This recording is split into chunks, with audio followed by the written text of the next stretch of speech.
भूलो सीमा पर वीरों ने है प्राण गंवाए, कुछ याद उन्हें भी कर लो, कुछ याद उन्हें भी कर लो,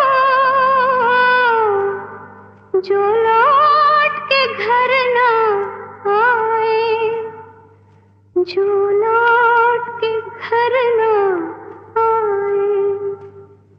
ऐ मेरे वतन के लोग, जरा आँख में भर लो पानी, जो शहीद हुए हैं उनकी जरा याद करो कुर्बानी। ऐ मेरे वतन के लोगों, जरा आँख में भर लो पानी, जो शहीद हुए हैं उनकी जरा याद करो कुर्बानी।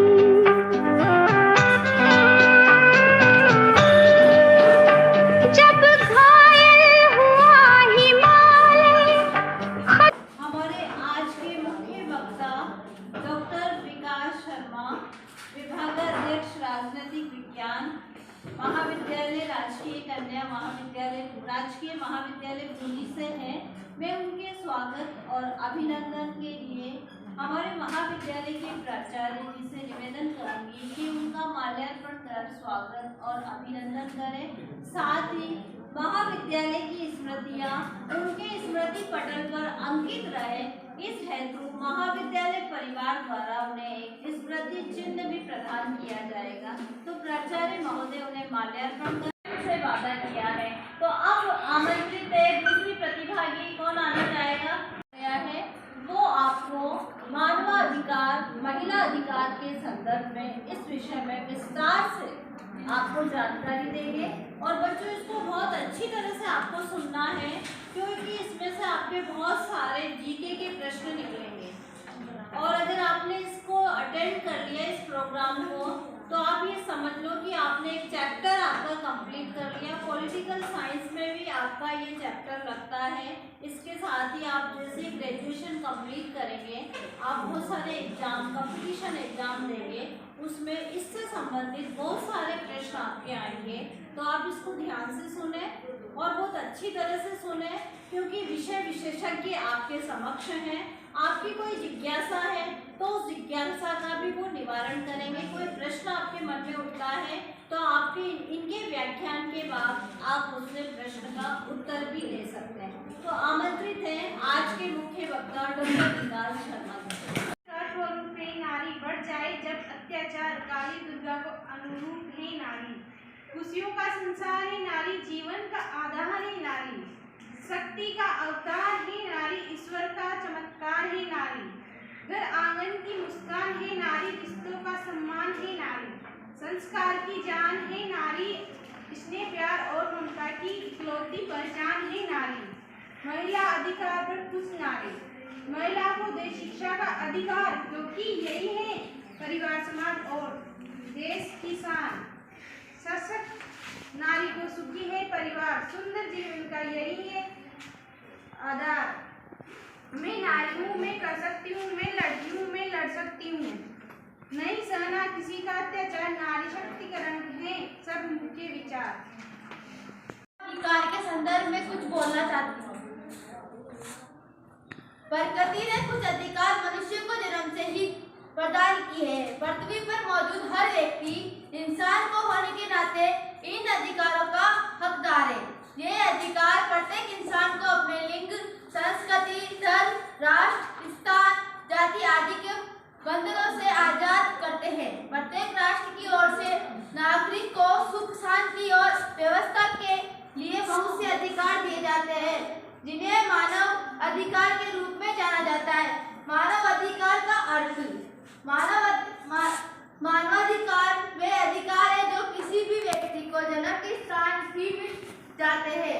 दूसरे शब्दों में कहे तो किसी भी व्यक्ति के जीवन में स्वतंत्रता, समानता और प्रतिष्ठा का अधिकार ही मानव अधिकार है। प्रति एक दिवसीय शिविर का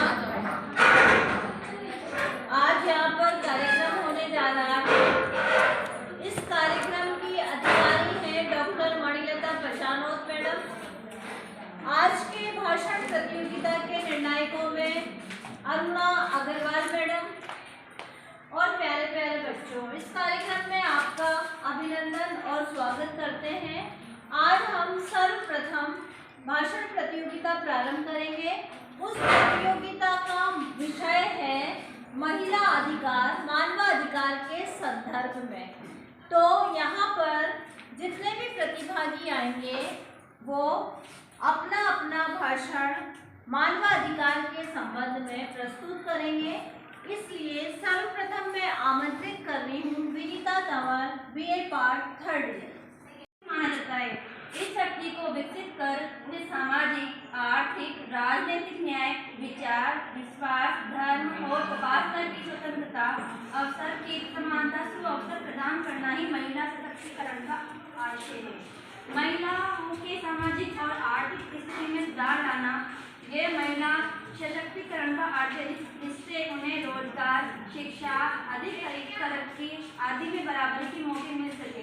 इससे वह सामाजिक स्वतंत्रता और तरक्की आदि में बराबरी का अधिकार है।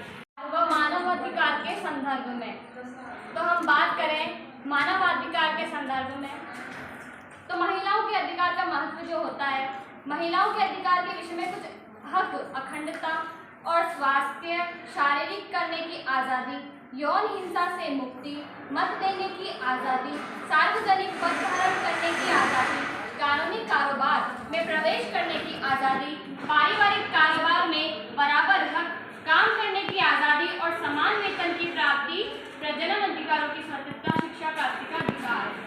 वह महिलाओं के अधिकार व अधिकार है जो प्रत्येक महिला या बालिका का विश्वव्यापी समाज में पहचाना हुआ जन्म सिद्ध अधिकार है।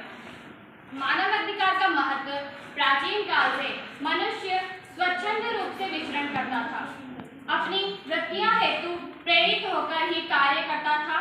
इच्छा पूर्ति या उदर पूर्ति हेतु किया गया उसका प्रयत्न ही अधिकार था।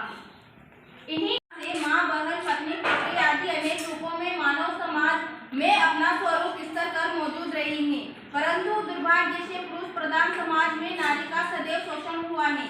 यही कारण है कि स्वतंत्र भारत में महिला अधिकारों की बातें उठी है। अतः प्रश्न यह उठता है कि महिलाओं को पुरुष के समान सबल एवं मजबूत कैसे बनाया जा सकता है। इसका उत्तर यही हो सकता है कि महिलाओं को भी जीवन में विकास करने के लिए पुरुषों की बाकी अधिकार दिए जाने चाहिए। समानता का अधिकार। स्वतंत्र भारत में महिलाओं को संविधान द्वारा समानता का अधिकार प्रदान किया गया है। इससे पूर्व महिलाओं को पुरुषों की स्थिति में सुधार लाना यह महिला सशक्तिकरण का अर्थ है, जिससे उन्हें रोजगार, शिक्षा, अधिक तरक्की आदि में बराबरी के मौके के मिल सके। इससे वह सामाजिक स्वतंत्रता और तरक्की आदि में बराबरी का अधिकार है। मानवाधिकार में वे अधिकार है जो किसी भी व्यक्ति के जन्म के साथ ही मिल जाते हैं। दूसरे शब्दों में कहें तो किसी भी व्यक्ति के जीवन, स्वतंत्रता, समानता और प्रतिष्ठा का ही मानवाधिकार है। जनमानस की दिशा निरंतर बिगड़ती जा रही है। इसे व्यक्ति अपने व्यक्तित्व का विकास नहीं कर सकता है और न ही सुखी जीवन व्यतीत कर सकता है। एक तानाशाही के अंतर्गत मूल मानवाधिकार तथा स्वतंत्रता समाप्त हो जाती है। महिला शक्ति को सम्मान देने की शुरुआत घरों से ही होनी चाहिए। घर में बेटे के जन्म को ही उतना महत्व देना चाहिए जितना कि बेटे को एक जन्म दिया जाता है। मानव अधिकार हर व्यक्ति को दिए गए मूल अधिकार है। सार्वभौमिक होने के लिए इन अधिकारों को कानून द्वारा संरक्षित किया जाता है। हमारे देश भारत हमेशा से मानव अधिकारों के प्रति सजग रहा है और उनका प्रयोग कर सके। इस उद्देश्य की पूर्ति के लिए प्रत्येक वर्ष दिसंबर को भारत में मानवाधिकार दिवस मनाया जाता है। मानवाधिकार का महत्व। बिना मानव अधिकारों के हम पर तमाम तरह के अत्याचार किए जा सकते हैं और बिना किसी भी के हमारा शोषण किया जा सकता है। यदि मानवाधिकार ना हो तो हमारा जीवन खुशियों से भी बेहतर हो जाएगा। इसका प्रत्यक्ष उदाहरण हमें आज के समय में कई तानाशाही और धार्मिक रूप से संचालित होने वाले देशों में मुख्य वक्ता डॉक्टर विकास शर्मा, राजकीय महाविद्यालय खूंटी, राष्ट्रीय सेवा योजना प्रभारी डॉक्टर मणिलता पचानो और प्यारे प्यारे बच्चों, तृतीय एक दिवसीय शिविर में आपका स्वागत और अभिनंदन करते हैं। हमारे सम्मानित मंच से निवेदन है कि वे मां सरस्वती के सम्मुख दीप प्रज्वलन कार्यक्रम का आगाज करें। डॉक्टर संदीप यादव जी, चंपा जी, मणिलता जी और राष्ट्रीय कन्या विद्यालय बूंदी के प्यारे विद्यार्थी, जैसा कि आप सबको विदित है कि कल 10 दिसंबर 2023 को एक बार और हम, आप सभी को याद होगा फ्रांस का संविधान आपके बीए सेकेंडरी की किताब में चलता है।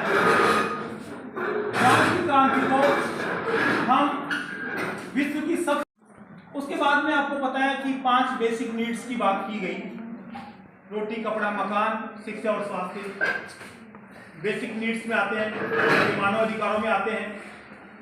हालांकि इसके बियॉन्ड भी बात होती है, लेकिन वो सब उनको विलासिता में रख सकते हैं। लेकिन अगर दुनिया में कहीं अधिकारों की बात की जाए तो इन 5 अधिकारों के इतर कोई अधिकार नहीं हो सकता, इसमें रोटी, कपड़ा, मकान, शिक्षा और स्वास्थ्य। अरे नहीं बेटा नहीं, रुको बैठो, थोड़ी सी देर बैठ जाओ, बैठो तो ऐसा नहीं कि सबसे पहले अधिकारों की बात यूएनओ के चार्टर में हुई। यूएनओ के चार्टर में हुई स्वतंत्रता की बात, अधिकारों की बात, लेकिन उससे पहले भी अधिकारों की बात समय समय पर होती रही है। और ये तो हुआ पश्चिमी का दर्शन। अगर हम भारतीय दर्शन के हिसाब से बात करें तो हमारे तो यहाँ, चाहे आप रामायण में देख लीजिए, चाहे महाभारत में देख लीजिए, चाहे आप बौद्ध दर्शन में देख लीजिए, प्रारंभ से अधिकारों की बात होती है। मैडम खुद इतिहास के प्राध्यापक हैं। महात्मा गौतम बुद्ध के जो त्रिपिटक थे, सम्यक दर्शन, सम्यक ज्ञान और सम्यक चरित्र, उनमें सबसे पहले अधिकारों की बात कही गई। आप देखो कितने 2-2,500 साल पहले अधिकारों की बात की, मानव अधिकारों की बात।